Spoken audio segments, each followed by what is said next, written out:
मुंबईजवळ अरबी समुद्रामध्ये छत्रपती शिवाजी महाराजांचं जागतिक दर्जाचं भव्य दिव्य स्मारक उभारण्याची घोषणा महाराष्ट्र सरकारनं केली। पंतप्रधान नरेंद्र मोदी यांच्या हस्ते 24 डिसेंबर 2016 रोजी या स्मारकासाठी जलपूजन सुद्धा झालं। मात्र 10 वर्ष होऊन सुद्धा स्मारकाच्या या उभारणीला मुहूर्त सापडू शकलेला नाही। केंद्रीय पर्यावरण मंत्रालयाच्या परवानग्या, जागेची निवड, कोर्टवारी यामध्ये रखडलेल्या या स्मारकासंदर्भात सरकार दरबारी अनास्थाच दिसून येते।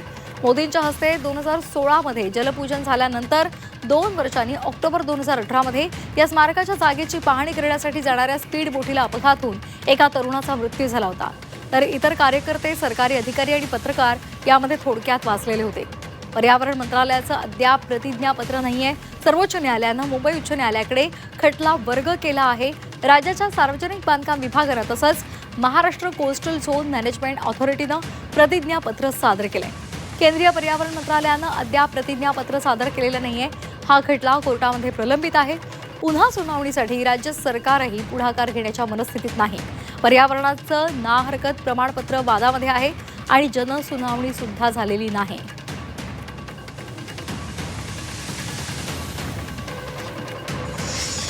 फ्रान्सचे अध्यक्ष मॅक्रॉन यांना घेऊन गेटवे ऑफ इंडियाला गेले होते।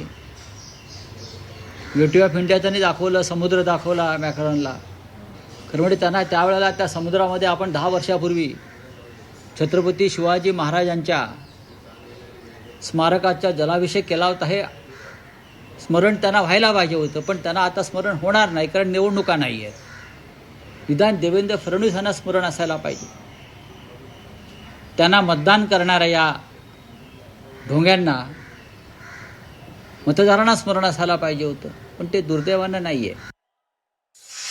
बद्दल किती वेळा बोलले तुम्हाला माहितीच आहे। आणि इलेक्शन आलं की तिथे पूजा अर्चा केली जाते असं दिसतंय, आणि इलेक्शन झाल्यानंतर कोणी त्याच्याबद्दल एक शब्द काढत नाही। आपल्या सगळ्यांचा अनुभव झाला आहे तिथे। मला असं वाटतं पहिल्यांदा जेव्हा काय त्यांनी सुरुवात करायचं केलं त्यालाच काहीतरी 5-10 कोटी रुपये खर्च केले होते, मला आठवतंय। तेव्हा आम्ही हा प्रश्न उचलला होता, पण आता मला नाही वाटत त्यांच्या त्या अजेंडावर ते राहिले। आता परिवर्तन हे झालेलं आहे, लोकांना हे परिवर्तन दिसतंय। 2014 नंतरचं जे परिवर्तन दिसतंय आणि महायुतीचं सरकार आहे आणि पूर्ण संवेदनशील सरकार आहे। तर ह्या सगळ्या गोष्टीचा आढावा घेऊन मी तुम्हाला ह्याची नक्की माहिती देईन।